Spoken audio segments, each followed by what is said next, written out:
दोस्तों नमस्कार, हाजिर है एक बार फिर से आज की बड़ी और ताजा खबरों के साथ। बस आपसे निवेदन है, कृपया वीडियो को लाइक कर दें, चैनल को सब्सक्राइब कर लें और घंटी बटन जरूर दबा दें। वहीं पहली बड़ी खबर, अखिलेश यादव ने जनता से कर दिया बड़ा वादा। बोले सपा सरकार बनी तो गरीबों को देंगे फ्री में राशन, घी और सरसों का तेल। ये आपको बता दें कि यूपी विधानसभा चुनाव के सियासी घमासान में समाजवादी पार्टी के राष्ट्रीय अध्यक्ष अखिलेश यादव ने पौष्टिक आहार का दाव चला है। झांसी में एक जनसभा के दौरान सपा अध्यक्ष अखिलेश यादव ने दावा कर दिया है कि अगर उनकी सरकार बनी तो वो गरीबों को पौष्टिक आहार, घी और सरसों का तेल जैसी जरूरी चीजें फ्री में मुहैया कराएंगे। इसके साथ ही अखिलेश यादव ने केंद्र सरकार और यूपी सरकार की मुफ्त राशन योजना पर भी निशाना साधा और कहा कि ये योजना सिर्फ चुनाव तक सीमित है, चुनाव खत्म होने के बाद ये योजना भी खत्म हो जाएगी। अखिलेश यादव झांसी में अपनी पार्टी के लिए चुनाव प्रचार करने पहुंचे। इस मौके पर उन्होंने कहा कि हमारी सरकार में पहले भी गरीबों को राशन दिया जाता था और जब तक हमारी सरकार होगी हम अपने गरीबों को राशन देते रहेंगे। अखिलेश यादव ने कहा कि हम एक साल में सरसों के तेल के साथ साथ 2 रसोई गैस सिलेंडर भी फ्री में देंगे और गरीबों के स्वास्थ्य को बेहतर करने के लिए उन्हें 1 किलोग्राम घी बिल्कुल फ्री में दिया जाएगा। अखिलेश यादव ने यहां 300 यूनिट बिजली फ्री देने के वादे को भी दोहराया और कहा कि उनकी सरकार किसानों को सिंचाई के लिए बिल्कुल फ्री में बिजली देगी। मुख्यमंत्री योगी आदित्यनाथ के सपा सरकार में बिजली नहीं आने के बयान पर जवाब देते हुए उन्होंने कहा, हम उन्हें बताना चाहते हैं कि यूपी जो बिजली के कारखाने लग रहे थे वो समय से लग गए होते तो आज इतना बिल नहीं आता। सपा सरकार के आने के बाद ये काम फिर से शुरू होगा। इसके साथ ही उन्होंने प्रदेश भर में 11 लाख खाली पदों को भरने का भी ऐलान किया। यूपी विधानसभा चुनाव के 2 चरणों का मतदान पूरा हो चुका है और अब तीसरे चरण के लिए सभी राजनीतिक दलों ने अपनी पूरी ताकत झोंक दी है। जहां एक तरफ बीजेपी दावा कर रही है कि इन 2 चरणों में उनके पक्ष में मतदान हुआ है, तो वहीं अखिलेश यादव का कहना है कि इन चरणों के बाद जो लोग गर्मी निकालने की बात कर रहे थे वो खुद ठंडे पड़ गए हैं। अखिलेश यादव ने दावा कर दिया है कि दोनों चरणों में समाजवादी पार्टी को पूर्ण समर्थन मिला है और इस बार सपा पूर्ण बहुमत के साथ सरकार बना रही है। यदि आपका भी मानना है कि इस बार अखिलेश यादव अपनी सरकार बनाने में कामयाब होंगे तो इस वीडियो को लाइक कर अपनी राय हमें कमेंट बॉक्स में जरूर दें। बड़ी खबर, गृह मंत्री अमित शाह ने भी यूपी की जनता से कर दिया बड़ा वादा। बोले 10 मार्च को यूपी में बनवाएं बीजेपी की सरकार और 18 मार्च तक पाएं फ्री में रसोई गैस सिलेंडर। आपको बता दें कि केंद्रीय गृह मंत्री अमित शाह ने प्रमुख विपक्षी दलों पर जोरदार हमला करते हुए कहा कि पहले और दूसरे चरण में समाजवादी पार्टी और बसपा का सुपड़ा साफ होगा और भाजपा तेजी के साथ 300 सीटों की ओर बढ़ रही है। इसके अलावा गृह मंत्री अमित शाह ने वादा किया है कि 10 मार्च को प्रदेश में बीजेपी की सरकार लाओ और फ्री में गैस सिलेंडर पाओ। अमित शाह ने औरैया के दिव्यापुर में आयोजित जनसभा के दौरान कहा कि सपा बसपा ने उत्तर प्रदेश में 15 साल तक सरकार चलाई, किसी गरीब के घर में गैस कनेक्शन नहीं पहुंचा। जब जनता ने भाजपा सरकार बनाई, मोदी जी ने यूपी की 1.67 लाख माताओं बहनों को गैस कनेक्शन देने का काम किया। हमने तय किया है कि होली और दीपावली में एक रसोई गैस सिलेंडर बिल्कुल फ्री में देंगे। उन्होंने कहा कि होली 18 मार्च को है और 10 मार्च को मतगणना होगी। 10 मार्च को प्रदेश में बीजेपी की सरकार बनवाएं और 18 तारीख तक आपके घर में फ्री गैस सिलेंडर पहुंच जाएगा। साथ ही किसी भी किसानों को अगले 5 साल तक बिजली का बिल नहीं देना होगा। आपको बता दें कि अमित शाह ने साफ कर दिया है कि किसानों के लिए बिजली पूरे तरीके से फ्री होगी। अमित शाह ने आगे कहा कि जब कोरोना आया तो पूरी दुनिया में यही चल रहा था कि गरीब क्या खाएगा, लेकिन मोदी जी ने देश के 80 करोड़ और यूपी के 15 करोड़ गरीबों को हर महीने 5 किलो अनाज मुफ्त में देने का काम किया। इसके अलावा मोदी जी ने देश के 130 करोड़ लोगों को और उत्तर प्रदेश के 22 करोड़ लोगों को वैक्सीन न दी होती तो आज हम कोरोना की तीसरी लहर में सुरक्षित नहीं होते। देश की जनता को सुरक्षित करने का काम भाजपा ने किया है। गृह मंत्री अमित शाह ने कहा कि जब उत्तर प्रदेश में अखिलेश सरकार थी तब यहां पर कट्टे और छर्रे बनते थे। अब भाजपा की सरकार है, उत्तर प्रदेश में गोली की जगह गोले बनने लगे हैं जो पाकिस्तान को जवाब देने की व्यवस्था की है। आपको बता दें कि गृह मंत्री अमित शाह ने जनता से साफ कर दिया है और जनता से बड़ा वादा कर दिया है कि 10 मार्च को यूपी में बीजेपी की सरकार बनवाएं और 18 मार्च तक रसोई गैस सिलेंडर फ्री में पाएं। इसके अलावा गृह मंत्री अमित शाह ने किसानों को बिजली पूरे तरीके से फ्री करने का भी वादा कर दिया है। और बड़ी खबर, पहले और दूसरे चरण को लेकर अखिलेश यादव ने कर दिया नया दावा, बीजेपी पर लगाए गंभीर आरोप। आपको बता दें कि फतेहपुर में चुनावी सभा को संबोधित करते हुए समाजवादी पार्टी के मुखिया अखिलेश यादव ने बड़ा दावा कर दिया है। उन्होंने दावा किया है कि समाजवादी पार्टी और उसके गठबंधन दोनों चरणों के चुनाव में बीजेपी से काफी आगे हैं। बीजेपी अभी तक पीडब्ल्यूडी समेत सरकार के पैसे पर रैलियां कर रही थी। अब पता चला है कि लोगों को उनकी रैलियों में शामिल होने के लिए बाहर से बुलाया जा रहा है। अखिलेश यादव ने बीजेपी पर तंज कसते हुए कहा कि पहले और दूसरे चरण का मतदान देखकर गर्मी निकालने वालों की भाप निकल गई है। साथ ही उन्होंने वादा किया है कि फतेहपुर के मिर्च कारोबार को बढ़ावा देने के लिए मदद करेंगे।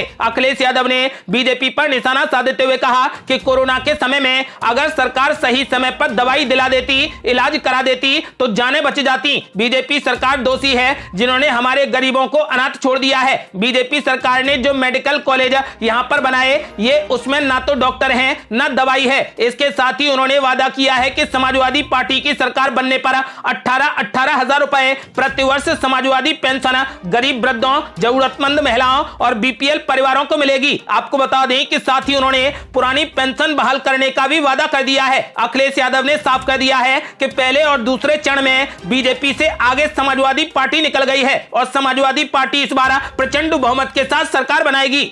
और ये बड़ी खबर, इटावा में सपा और अखिलेश यादव पर जमकर बरसे मुख्यमंत्री योगी आदित्यनाथ। बोले इनका नारा है सबका साथ पर सिर्फ खानदान का विकास। ये आपको बता दें कि उत्तर प्रदेश में विधानसभा चुनाव के लिए 2 चरणों का मतदान संपन्न हो चुका है। राजनीतिक दल अब आगे के 5 चरणों की तैयारियों में जुटे हैं। इसी क्रम में राज्य के मुख्यमंत्री योगी आदित्यनाथ ने इटावा में जनसभा को संबोधित किया। इस दौरान मुख्यमंत्री योगी ने समाजवादी पार्टी और उनके नेता अखिलेश यादव पर जमकर जुबानी हमला बोला। बीजेपी नेता ने कहा कि संकट के समय ये चाचा भतीजे अखिलेश सिब्बाल कहीं दिखाई नहीं दिए। मुसीबत आने पर ये सैफई खानदान कहीं नजर नहीं आता। उनका नारा है सबका साथ पर सिर्फ सैफई खानदान का विकास। इटावा में मुख्यमंत्री योगी ने कहा कि हमने बहन बेटियों की रक्षा के लिए एंटी रोमियो टास्क फोर्स का गठन किया और जो लोग दूसरों की संपत्तियों पर अवैध रूप से कब्जा करते हैं उनके खिलाफ एंटी भूमाफिया टास्क फोर्स बनाया है। उन्होंने कहा कि यह फोर्स गरीबों, व्यापारियों, किसानों की संपत्तियों और भूमि पर अवैध कब्जे से मुक्त कराकर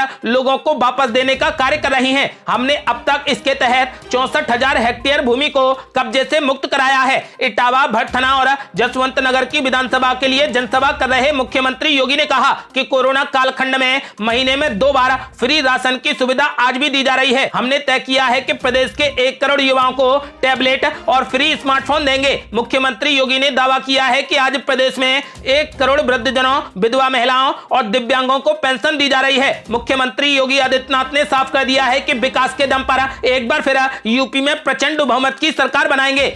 और ये बड़ी खबर, अखिलेश यादव ने मुख्यमंत्री योगी आदित्यनाथ पर बोला जबरदस्त हमला। बोले 2 चरणों में ही भाजपा शून्य और तीसरे चरण में हो जाएगी शून्य। आपको बता दें कि सपा के राष्ट्रीय अध्यक्ष एवं पूर्व मुख्यमंत्री अखिलेश यादव ने कहा कि जो खुद तमंचावादी हैं वो समाजवादियों को तमंचावादी कहते हैं। दरअसल बाबा सुबह शीशे में जिसकी शक्ल देखते हैं उसकी दिन भर चर्चा करते हैं। उन्नाव और कानपुर में चुनावी सभा में अखिलेश यादव ने कहा कि मैंने कानपुर देहात में भाजपा वालों की जनसभा में की गई टिप्पणी सुनी। जहां जाते हैं वहीं समाजवादियों को तमंचावादी, माफिया और गुंडे कहते हैं। हकीकत में जो ये खुद हैं वो दूसरों को कहते हैं। कानपुर से एक कारोबारी गोरखपुर में गया था, उसे पीट पीट कर मार डाला। सपा मुखिया अखिलेश यादव ने कहा कि बाबा मुख्यमंत्री गर्मी निकालने की बात करते हैं, हम पुलिस व अन्य विभागों में भर्ती निकालेंगे। जो गर्मी निकालने की बात करते थे वो पहले चरण के चुनाव में ही ठंडे पड़ गए हैं, दूसरे चुनाव के बाद शून्य पड़ गए हैं और तीसरे चरण में वो शून्य हो जाएंगे। अब जनता गर्मी निकालने वालों की भाप निकाल देगी। अखिलेश यादव ने साफ कर दिया है कि बीजेपी चारों खाने चित हो गई है।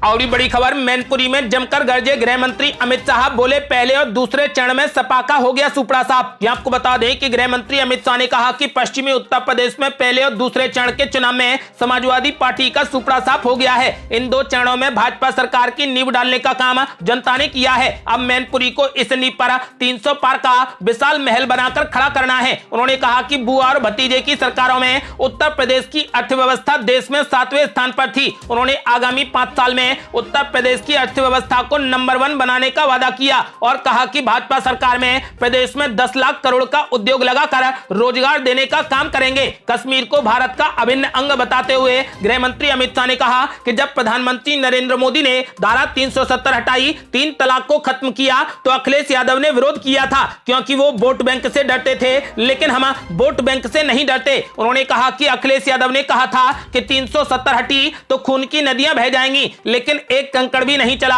उन्होंने कहा कि अखिलेश यादव किसे डराने का काम करते हैं, यहां कोई डरने वाला नहीं है। गृह मंत्री अमित शाह ने कहा कि अखिलेश बाबू कहते हैं कि क्या परिवर्तन हुआ है, लेकिन जो पीला चश्मा लगाए होता है उसे सब पीला ही नजर आता है। कोरोना से बचाव के लिए जब मोदी जी वैक्सीन लाए तो अखिलेश यादव कहते थे कि ये मोदी वैक्सीन है, ये मत लगवाना। बाद में अखिलेश यादव ने डर की वजह से खुद वैक्सीन लगवा ली। उन्होंने संकल्प पत्र में किए गए वादे दोहराते हुए दूसरी बार जनता से भाजपा और योगी आदित्यनाथ को आशीर्वाद देने के लिए जनता से अपील की। अमित शाह ने भाजपा प्रत्याशियों के पक्ष में जमकर मतदान करने की अपील की। और बड़ी खबर, अखिलेश यादव ने योगी आदित्यनाथ पर बोला जोरदार हमला। बोले योगी राज में मुस्लिम नहीं है सुरक्षित, गर्मी को भाप बनाकर उड़ा देंगे नतीजे। ये आपको बता दें कि भारतीय जनता पार्टी पर धर्म और जाति के नाम पर समाज को बांटने की कोशिश करने का आरोप लगाते हुए समाजवादी पार्टी के अध्यक्ष अखिलेश यादव ने कहा कि उत्तर प्रदेश विधानसभा चुनाव के 10 मार्च को आने वाले नतीजे बाबा मुख्यमंत्री की गर्मी भाप बनाकर उड़ा देंगे। फतेहपुर के जहानाबाद में एक चुनावी सभा को संबोधित करते हुए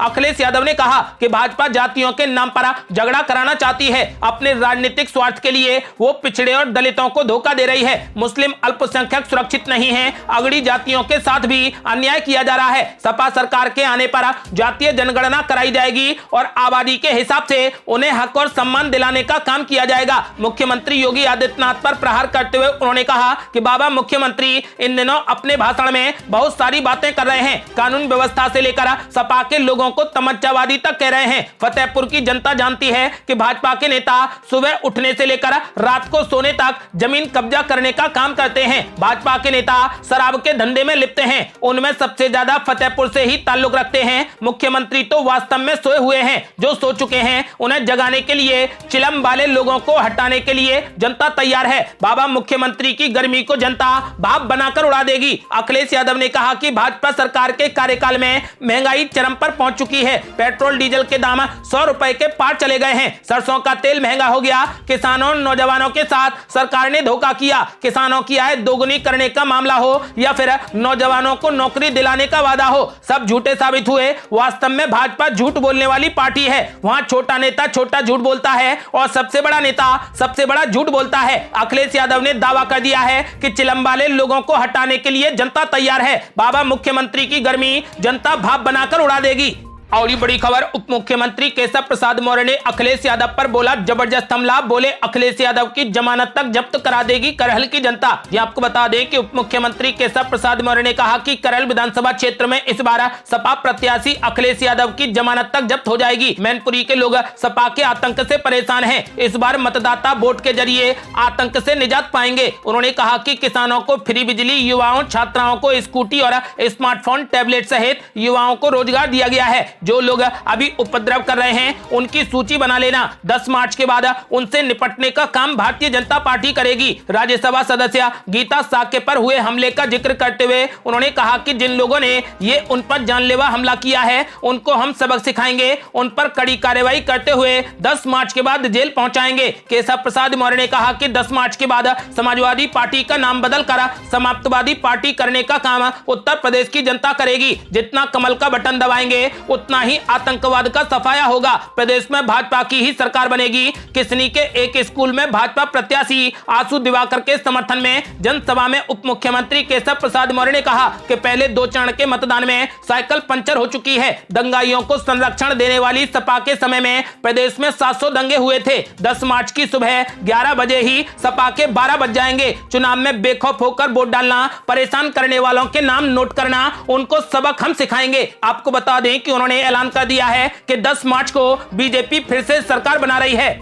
और ये बड़ी खबर, शिवपाल यादव ने कर दिया बड़ा दावा। बोले पश्चिम से लेकर पूर्वांचल तक बह रही समाजवादी पार्टी की हवा। ये आपको बता दें कि प्रगतिशील समाजवादी पार्टी के मुखिया शिवपाल सिंह यादव ने दावा कर दिया है कि पश्चिमी उत्तर प्रदेश में हुए चुनाव में समाजवादी पार्टी और राष्ट्रीय लोकदल के गठबंधन को सबसे ज्यादा सीटें मिलने जा रही हैं। उन्होंने कहा कि अब सपा की सरकार बननी तय है। 2 चरणों के मतदान में पार्टी प्रचंड बहुमत से जीत रही है। पश्चिम में शुरू ही हवा पूर्वांचल तक सपा के पक्ष में बहेगी और सपा गठबंधन स्पष्ट बहुमत के साथ सरकार बनाएगी। उन्होंने कहा कि पश्चिम में हुए मतदान से स्पष्ट हो गया है कि भाजपा सरकार से परेशान किसान, व्यापारी सपा गठबंधन को वोट कर रहे हैं। आगे के चरण में मध्य से लेकर पूर्वांचल तक सभी जगह सपा चुनाव जीत रही है। आपको बता दें कि यादव ने कहा कि 5 साल में किसानों को बिजली कम मिली है और मुकदमे ज्यादा लगे हैं। सपा सरकार बनने पर 24 घंटे बिजली और 300 यूनिट फ्री मिलेगी। इसके साथ ही उन्होंने आरोप लगाया है कि 5 सालों में किसानों और व्यापारियों के साथ भाजपा सरकार ने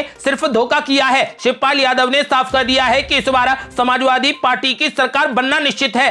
और बड़ी खबर, पंजाब में जमकर गरजे पीएम नरेंद्र मोदी, कांग्रेस पर बोला जबरदस्त हमला। ये आपको बता दें कि पंजाब विधानसभा चुनाव में बीजेपी के लिए प्रचार करते हुए पीएम नरेंद्र मोदी ने राज्य की कांग्रेस सरकार को जमकर घेरा। पीएम मोदी ने राज्य की कानून व्यवस्था पर सवाल खड़े किए। मोदी ने कहा कि पंजाब में अगली सरकार भारतीय जनता पार्टी नीत गठबंधन की बनेगी और राज्य में विकास का एक नया अध्याय शुरू होगा। पीएम मोदी ने कांग्रेस की पंजाब इकाई में आंतरिक कलह को लेकर पार्टी पर निशाना साधा। उन्होंने कांग्रेस पार्टी पर कटाक्ष करते हुए सवाल किया कि जो लोग आपस में लड़ रहे हैं क्या वे स्थिर सरकार दे सकते हैं। मोदी ने 1984 के सिख विरोधी दंगों के संबंध में कहा कि कांग्रेस ने दोषियों को दंडित करने के बजाय उन्हें मंत्री पदों से पुरस्कृत किया था और भाजपा सरकार ने ऐसे लोगों को जेल भेजा। प्रधानमंत्री ने कहा कि पंजाब में एनडीए गठबंधन सरकार बनाएगा। पंजाब में विकास का एक नया अध्याय शुरू होगा। मैं लोगों, खासकर युवाओं को आश्वस्त करना चाहता हूं कि उनके उज्जवल भविष्य के लिए हम कोई कसर नहीं छोड़ेंगे। पीएम मोदी ने आम आदमी पार्टी पर भी हमला बोला। उन्होंने कहा कि कुछ लोग यहां झूठ का खेल खेलने के लिए आए हैं और वे पंजाब को नशा मुक्त बनाने की बात कर रहे हैं, लेकिन सड़कों पर शराब की दुकानें खोलने में कुशल हैं। भाजपा 117 सदस्यीय पंजाब विधानसभा के लिए अमरिंदर सिंह नीत पंजाब लोक कांग्रेस और सुखदेव सिंह ढींढसा के श्रोमणी अकाली दल के साथ गठबंधन कर चुनाव लड़ रही है। बड़ी खबर, हिजाब विवाद पर कर्नाटक के 9 जिलों में धारा 144 लागू, रैली, प्रदर्शन, भाषण समेत कई चीजों पर लगी पाबंदी। ये आपको बता दें कि कर्नाटक में हिजाब विवाद अभी थमा नहीं है। राज्य की बसवराज बम्बई सरकार ने अब तुमकुरू जिले में धारा 144 लगाने का ऐलान कर दिया है। यहाँ कॉलेजों के दोबारा खुलने के बाद एहतियात के तौर पर यह कदम उठाया गया है। प्रशासन की कोशिश है कि शैक्षणिक संस्थानों के आसपास किसी भी तरीके की हिंसा को रोका जाए। राज्य में अब तक कुल 9 जिलों में धारा 144 लागू कर दी गई है। ये थी अब तक की बेहद बड़ी खबरें। आज के लिए बस इतना ही। उत्तर प्रदेश में इस बार मुख्यमंत्री की कुर्सी पर कौन बैठेगा, अपनी राय हमें वीडियो लाइक कर कमेंट बॉक्स में जरूर दें। यदि आपने अभी तक हमारे चैनल को सब्सक्राइब नहीं किया है तो कृपया चैनल को सब्सक्राइब कर घंटी बटन जरूर दबा दें। जल्दी मिलते हैं बड़ी अपडेट के साथ। तब तक के लिए जय हिंद, जय भारत।